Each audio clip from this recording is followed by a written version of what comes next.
Bonjour mesdames, bonjour porteuses de vie, j'ose croire que vous allez bien et je vous souhaite la bienvenue sur la chaîne Les Porteuses de Vie. Cet espace est consacré à la féminité, la maternité et la spiritualité provenant des évangiles. Avant d'introduire notre sujet du jour, j'aimerais transmettre tout mon soutien envers toutes celles qui portent la vie actuellement, à toi, chère porteuse de vie, qui ressent la peur d'accoucher, la peur de perdre cet enfant que tu portes dans tes entrailles. Sache que l'Éternel Dieu a écouté tes cris. Il est attentif à tes prières. Que Dieu demeure ton refuge et qu'il soit une tour forte pour toi et ton enfant. J'ai également une pensée toute particulière pour mes futures mamans qui sont dans l'attente que l'Éternel Dieu exauce vos vœux, qu'il vous donne l'héritage, qu'il vous donne la progéniture de celles qui craignent son nom. Demeurez toutes bénies, abondamment bénies au nom du Seigneur Jésus-Christ.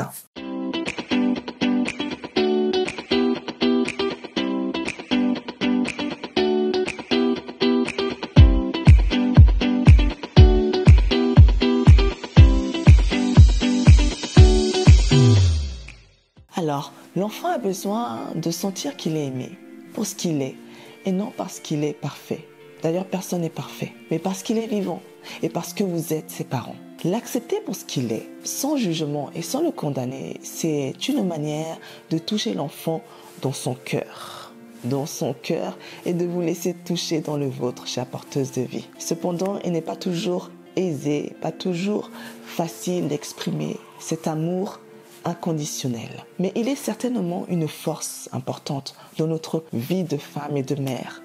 L'amour est une force d'union. Pour ce faire, il nous convient de créer des temps particuliers. Et c'est cette thématique que nous aborderons à travers cette vidéo. Créer des temps particuliers avec nos enfants. Nous verrons ensemble 3 astuces pour nous aider dans cette démarche de relation. Il est nécessaire d'aménager notre temps de manière à créer la relation que notre enfant a besoin. Ces moments de détente, ces moments de joie, ces moments de partage, créer des liens avec nos enfants, créer des liens notamment aussi avec notre conjoint.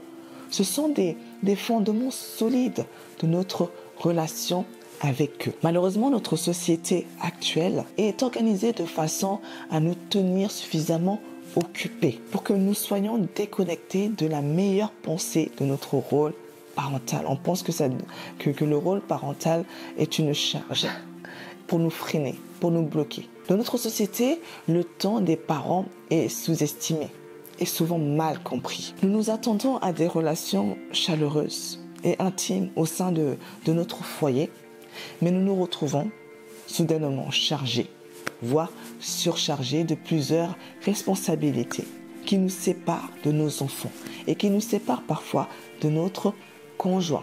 En tant que parents, en tant que femme, en tant qu'épouse, en tant que mère, nous avons peut-être eu ce genre de réflexion.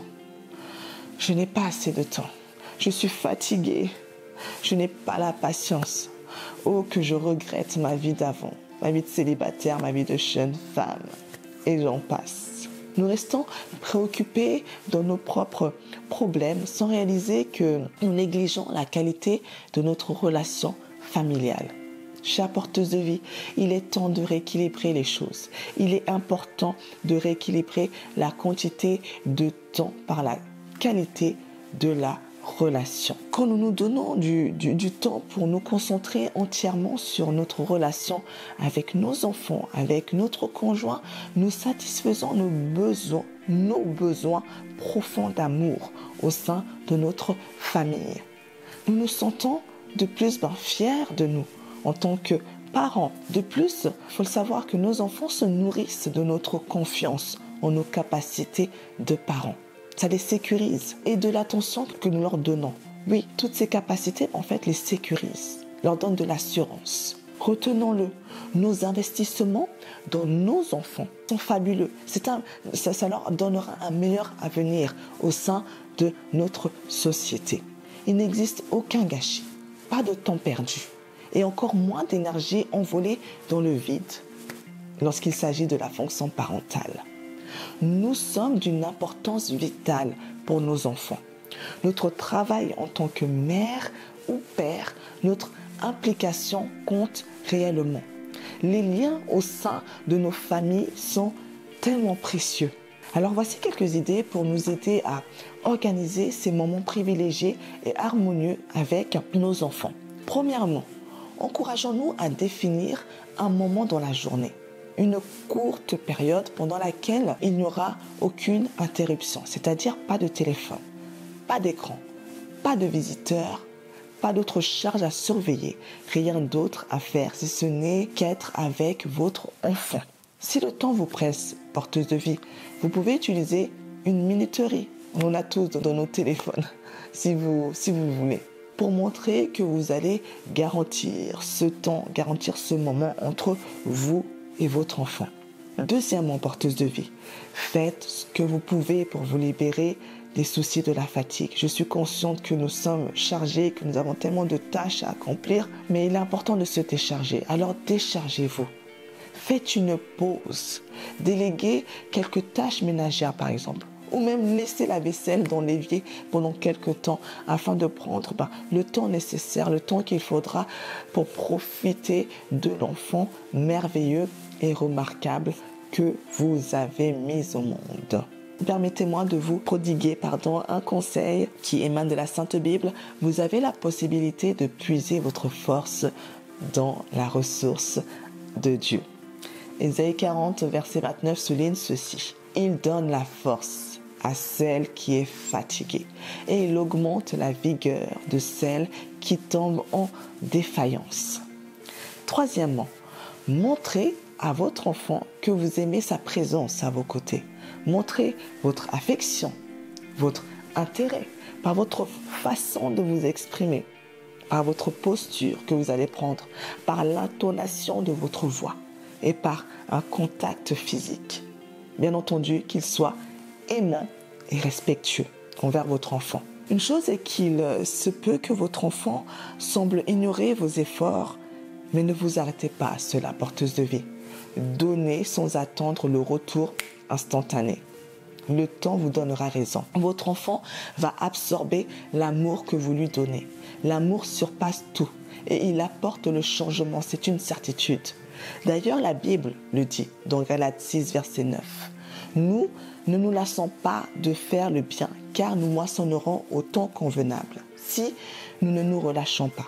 Pour clôturer notre sujet, j'aimerais vous rappeler qu'en tant que parent, vous avez le droit d'apprendre de nouvelles choses. Vous avez le droit de penser, de tenter des choses et de tester de nouvelles idées. Au moment où vous commencez à mettre en pratique ces idées, ne vous inquiétez pas si vous faites de nombreuses erreurs, puisqu'on en fait forcément dès que l'on apprend quelque chose de nouveau. Cela pourra aussi être difficile. Toutefois, chère porteuse de vie, cette amélioration que vous et votre enfant parviendrez à établir récompensera grandement vos efforts. Alors sur ces mots, je vais vous laisser, mes chères porteuses de vie. J'espère que cette vidéo vous sera profitable.